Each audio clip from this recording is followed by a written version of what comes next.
অতি মানুষ, অতি মানবীয় ক্ষমতা সম্পন্ন একজন ব্যক্তি তাজউদ্দিন আহমেদ। তাজউদ্দিন, সৈয়দ নজরুল ইসলাম, এটা পৃথিবীর ইতিহাসে তাদের মতো লোক খুঁজে পাওয়া যাবে না। খন্দকার মুশতাক, তাজউদ্দিনকে ওইখানে প্রাইম মিনিস্টারশিপ পোস্ট দেওয়া হয়েছিল, উনি তখন জেলে ছিলেন। তিনি বলছেন যে যারা বঙ্গবন্ধুর খুনি যারা, তাদের সাথে তো আমাদের কোনো কথা বলা চলে না। যার ঘুম ছিল না, সে 9 মাসের মধ্যে 9 মিনিট ঘুমাইছে কিনা আমি বলতে পারবো না।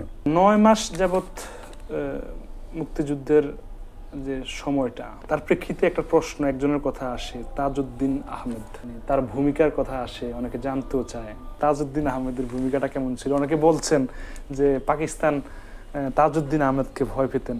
তাজউদ্দিন আহমেদ না থাকলে বাংলাদেশ এত সহজে স্বাধীন হতো না। আমি শুধু একটা কথাই বলবো, বঙ্গবন্ধু হয়তো প্ল্যানটা দিয়ে গেছেন, কিন্তু how the plan will have to B executed, এটা শুধু তাজউদ্দিন ভাই সেটা জানতেন। এবং তার মতো মানুষ আমরা যে জীবনের শেষ মুহূর্ত পর্যন্ত বাংলাদেশের জন্যে, বাঙালি তার মানে আদর্শের জন্যে তাকে লাস্ট টাইমে ব্যানার চার্জ করে দিতে হবে, মানে মারা গেছে কি না, গুলি করার পরেও তারপরে তিনি গুলি খেয়ে মারা গেছেন কি না, তারপরে সব ব্যানার চার্জ করা হয়েছে যে খোঁচায় খোঁচায় মারা হয়েছে আর কি এদের এই 5 জনকে, যারা মেইন 4 জন নেতা আমাদের যারা মারা গেলেন বঙ্গবন্ধু হত্যার পরে। আমাদের তৎকালীন খন্দকার মুশতাক আহমদ পাঠিয়ে যাদেরকে খুন করলেন, তো তাজউদ্দিন ভাই ওয়াজ ওয়ান অফ দেম। তো তাজউদ্দিন ভাইয়ের সাথে তুলনা করার কোনো মানুষ আমি খুঁজে পাই না। যেটা বরঞ্চ আমি বলতে পারি, কেউ হয়তো অনেকেই পছন্দ করবে না, সেটা হচ্ছে যে জাতির জনক বঙ্গবন্ধুকে 1972 পর্যন্ত আমি ব্যক্তিগতভাবে আমি বিশ্বাস করি, আমি তার জন্যে মানে তার জন্য নিবেদিত বলা যেতে পারে, এবং তিনি আমার সব কিছু। তাজউদ্দিন আহমেদের ব্যাপারে আমার বলার কিছু নেই। উনি এমনই একজন ব্যক্তি, এমনই একজন ব্যক্তিত্ব যার সম্পর্কে আমার বলার কিছু নেই। তিনি শুধু বলতে পারি যে তিনি না থাকলে বাংলাদেশ এত সহজে স্বাধীন হতো না। এবং তাজউদ্দিনের সাথে আমরা পরবর্তী পর্যায়ে যা করেছি সেটাও আমরা ভালো করিনি, আমরা পাপী। এই জন্য আমাদেরকে সবাইকে জবাবদিহি করতে হবে আল্লাহর কাছে। আচ্ছা, মানে 72-র পরে তো আলোচনা করলে শুনবো আমরা না, তখন তো বঙ্গবন্ধুকে বঙ্গবন্ধু বলাই মুশকিল হয়ে যায়। আমি তো বললাম যে এর বেশি আর কিছু বলতে পারবো না। 72 থেকে 75 পর্যন্ত ওনার সবচেয়ে মানে ছায়ার মতো যারা ছিলাম, তারাই তো সব আমরা ওনার কাছ থেকে অনেক দূরে সরে গেলাম, আস্তে আস্তে দূরে সরে গেলাম। এবং ওনাকে যারা বলে এত বিতর্ক বাংলাদেশ হিস্ট্রিতে, এত বিতর্ক, প্রত্যেক জায়গায় এত মিথ্যে, এবং আমরা কখনো প্রশ্ন করি না। প্রশ্নটা হচ্ছে সেখানে বঙ্গবন্ধু টেলিফোন করার পরে 45 মিনিট পর্যন্ত বেঁচে ছিলেন, আর 9 ডিভিশন এখানে যে বড় বক্তৃতা মারেন সাফাত জামিল, আপনি কি করেছিলেন 9 ডিভিশনে দাঁড়িয়ে এখানে বসে বসে? এখন তো বক্তৃতা মেরে আওয়ামী লীগের জন্য, তখনকার আওয়ামী লীগের জন্য একেবারে গলা ফাটিয়ে চিৎকার করেছেন। What you did? আপনারা জানতেন না? ঘুমাতেন নাকি আপনারা?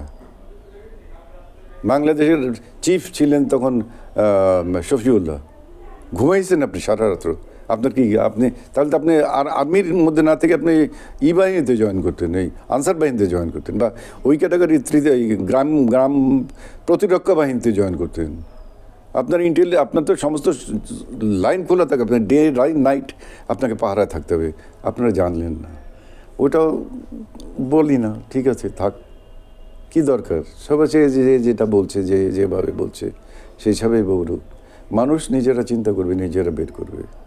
তবে তাজউদ্দিন, সৈয়দ নজরুল ইসলাম, এটা পৃথিবীর ইতিহাসে তাদের মতো লোক খুঁজে পাওয়া যাবে না, এটা শুধু বলতে। জি, এমনি যে কথা বললেন, তাজউদ্দিন আহমেদের ভূমিকার কথা বললেন, কিন্তু একটা পর্যায়ে শেখ মুজিবুর রহমান বা বঙ্গবন্ধু থেকে তাজউদ্দিন দূরত্ব তৈরি হয়ে গেল একটা সময়। না, দূরত্ব তৈরি হয়নি, কখনোই দূরত্ব তৈরি হয়নি। এইটা ভুল কথা বলো। তুমি যখন আমার কথা শুনছো না, আমি দেখছি তুমি এখানে গিয়ে ডেইলি মদ খাচ্ছ। আমি তোমাকে বারবার নিষেধ করলাম যে তুমি মদ খাইও না, তুমি মদ খেলে মরবে, তারপরে তুমি মদ খাচ্ছ। তখন কি করবো আমি? তোমার কাছ থেকে চুপ করে দূরে গিয়ে বসে থাকবো? আল্লাহকে দোয়া করবো যে আল্লাহ ওকে যেন ভালো করে। Tajuddin did the same thing. Tajuddin ভাই কী করলেন? উনি কি ঝগড়া করছেন? চিঠি পাঠিয়ে দিয়েছে, কাগজ পাঠিয়ে দিয়েছে, সিগনেচার করে ওনাকে সিগনেচার কি জিজ্ঞেস করছে, কিছু বলেনি, আচ্ছা নিয়ে আয়। দেখছে, জিজ্ঞাসা তো করেনি, সাথে সাথে সাইন করে দিয়েছে। He was not in the office even. ওইটার মধ্যে লেখা ছিল যে আমি স্বইচ্ছায় পদত্যাগ করে দিয়েছি। ও কেন করে দিয়েছে কিছুই জিজ্ঞেস করেনি উনি। লিডার পাঠিয়েছে, লিডার এটা নির্দেশ করে পাঠিয়েছে, সাইন। কিন্তু সে তখনও জানতো যে বঙ্গবন্ধু ট্র্যাক থেকে বাইরে চলে যাচ্ছে, যে বঙ্গবন্ধুর জন্যে আমরা জান দিতাম। তাজউদ্দিন জান দিয়ে গেছে, জীবনের শেষ দিন দিয়ে গেছে। বঙ্গবন্ধু সেখান থেকে ট্র্যাক চলে গিয়ে একবার প্রাইম মিনিস্টার হচ্ছে, একবার সেখান থেকে প্রেসিডেন্ট হচ্ছে। শেষ সময়তে এমন একটা কিছু করলো যে যেটার উপরে আমাদেরকে শিক্ষা নিলাম আমরা, গণতন্ত্র, সেইটাকে মাশাল্লাহ মাটির তলে ঢুকিয়ে দিয়ে উনি ডিক্লেয়ার করলেন যে আজীবন প্রেসিডেন্ট থাকবে, প্রেসিডেন্ট কেউ হইতে পারবে না। What is this? এটা কি হলো? আমি দুঃখিত, মানে এই প্রশ্নটা আমি করতে পারি কিনা, যে তিনি কি আসলে অস্থিরতা ভুগতেন? না, অস্থিরতা যে বললাম না তোমাকে, প্রথম কথাটি হচ্ছে আমি যেটা মনে করি সাইকোলজিক্যালি, মানুষ যখন ক্ষমতার নেশায় চলে যায় না, তখন তাকে প্যাথিডিনের নেশাতেও কিছু হয় না, তার চেয়ে বড় নেশা হচ্ছে ক্ষমতায়। হাসিনা প্রথম টার্মসে খারাপ ছিল না, কিন্তু যখন থেকে তার ক্ষমতা টাকার নেশায় চলে আসলো, তখন সে পৃথিবীতে সে মানুষ রইল না, আর মানুষ থেকে অন্য কিছুতে টার্ন করে চলে গেল। আচ্ছা, এর কোনো স্মৃতি আছে কিনা তাজউদ্দিন আহমেদের সাথে আপনার? আমরা তো বললাম যে আমাদের ওই ক্যাটাগরি, তোমরা যে বর্তমান সময়ে যে স্মৃতির কথা বলো, ওই ক্যাটাগরির স্মৃতি আমাদের সাথে। শোনো, আমার কাছে এখন মারা গেছে এইসব লোকদের সম্পর্কে বললেও খারাপ লাগে। গল্প আমি তো তোমাদের ওই একই উত্তর বলবো। আমি তোমাদের এদের কাছে তোমরা যেভাবে স্মৃতি আর গল্প করো, পাশাপাশি বসে চা খাও, আড্ডা মারো, ওই ক্যাটাগরির স্মৃতি গল্প ওনাদের সাথে বলার মতো, বসার মতো সাহস আমাদের কারো ছিল না। আমরা তাদের সাথে যতটুকু বসতাম, তাদের সাথে যতটুকু কথা বলতাম, যতটুকু গল্প করতাম, ততটুকুর মধ্যে আমাদের ওইটুকুই কথা হতো। ভাই আমরা কি করব, আমাদের কি করা দরকার, হ্যাঁ তোমরা এটা যাও, এটা করো, এটা যাও, এটা করো, এটা যাও, এটা করো, এই বাস। হ্যাঁ, আমাদের নেতা যারা, তাদেরকে ওনারা আমাদেরকে অত্যন্ত আদর করতেন।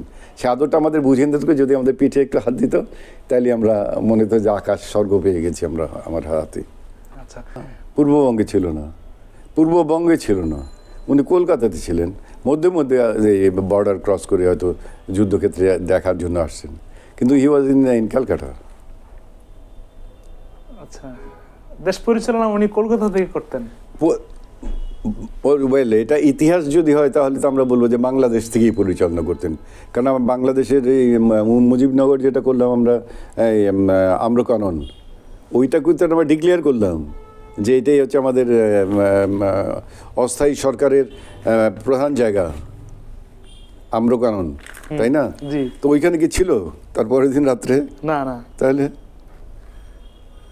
ওইখান থেকে তো সবাই চলে গেছে, যে যার জায়গায় সে জায়গা থেকে। কিছু আগরতলা চলে গেছে, কিছু কলকাতা চলে গেছে, কিছু কলকাতার কিছু সরকার, ইন্ডিয়ান সরকার বা এরা যাই কিছু যা কিছু দিয়ে গেছে, এইসব কথা বলে গেছে, ঠিক আছে না? আচ্ছা, তো ওনার তো ওইখানে বোধহয় অফিস যেটা ছিল, সেটা আমার ঠিক এই মুহূর্তে আমার ঠিক মনে পড়ছে না ওই ওনার নাম ঠামগুলো। তো ওই সেই জায়গায় তো উনি ওইখানে বসেই তিনি মানে সব কিছু পরিচালনা করতেন, সব কিছু দেখাশোনা করতেন, সব কিছু দেশে কে কোথায় যাবে, কে কোথায় কী করবে। মানে সে তো মানুষের মতো কাজ করেনি, সে তো মানে কি বলবো, অমানুষ তো বলা যাবে না, কিন্তু অতি মানবীয় ক্ষমতা সম্পন্ন একজন ব্যক্তি তাজউদ্দিন আহমেদ, যার ঘুম ছিল না। সে 9 মাসের মধ্যে 9 মিনিট ঘুমাইছে কিনা আমি বলতে পারবো না, আমি ছিলাম না তার সাথে, কিন্তু আমার অনুমান যিনি বোধহয় 9 মিনিটও ঘুমাননি। 9 মিনিটের ঘুমের মধ্যে উনি এই যুদ্ধ দেখেছেন। 9 মিনিটের ঘুমের মধ্যে উনি কার সাথে কী করবে, এই ইন্দিরা গান্ধীর কাছে যাও, ওই আমেরিকার সাথে ফিরাও, ওই রাশিয়ার কাছ থেকে আর্মস আনার চিন্তা করো, এদেরকে ট্রেনিংয়ে এই জায়গায় অমুককে বসাও, অমুককে ট্রেনিং হয়েছে। Everything was done by. অনেকেই ছিলেন, কিন্তু পাগলের মতো যিনি ঘুরেছেন সে তাজউদ্দিন। তাকে তারপরও মেরে ফেলা হলো কেন, হ্যাঁ হত্যা করা হলো কেন কাকে হত্যা করলো? তাজউদ্দিন আহমেদকে? তাজউদ্দিন আহমদকে খন্দকার মুস্তাক আহমদ যখন জেলে নিয়ে গেল এরা চারজনকেই, তখন এই চারজন জেলে নিয়ে যাওয়ার পরে তাদেরকে সৈয়দ নজরুল ইসলামকে তো তোমরা জানো না, বাংলাদেশে অনেকেই জানে না। সৈয়দ নজরুল ইসলামকে বলা হয়েছিল যে আপনি এখানে প্রেসিডেন্ট হন, আর খন্দকার মুস্তাক আহমদকে বলছিল যে আপনি এখানে প্রাইম মিনিস্টার হন, আমি ফরেন মিনিস্টার থাকি। কে বলছে এটা? খন্দকার মুস্তাক। আচ্ছা, তাজউদ্দিনকে ওইখানে প্রাইম মিনিস্টারশিপ পোস্ট দেওয়া হয়েছিল, উনি তখন জেলে ছিলেন। এইটা যখন তারা তিনি বলছেন যে যারা বঙ্গবন্ধুর খুনি যারা, তাদের সাথে তো আমাদের কোনো কথা বলা চলে না। তারপরে না দুদিন পরে অর্ডার করলো যে এগুলো ফিনিশ করে দিয়ে আসো। তারপরে সেই লোকটি, যে লোকটি বঙ্গবন্ধুর বাড়িতে খুন করতে গেল, সেই লোকটি আসলো মেন নিয়ে, আইসা ওই চারজনকে বাইর করলো, যতটুকু আমাদের শোনা আর কি।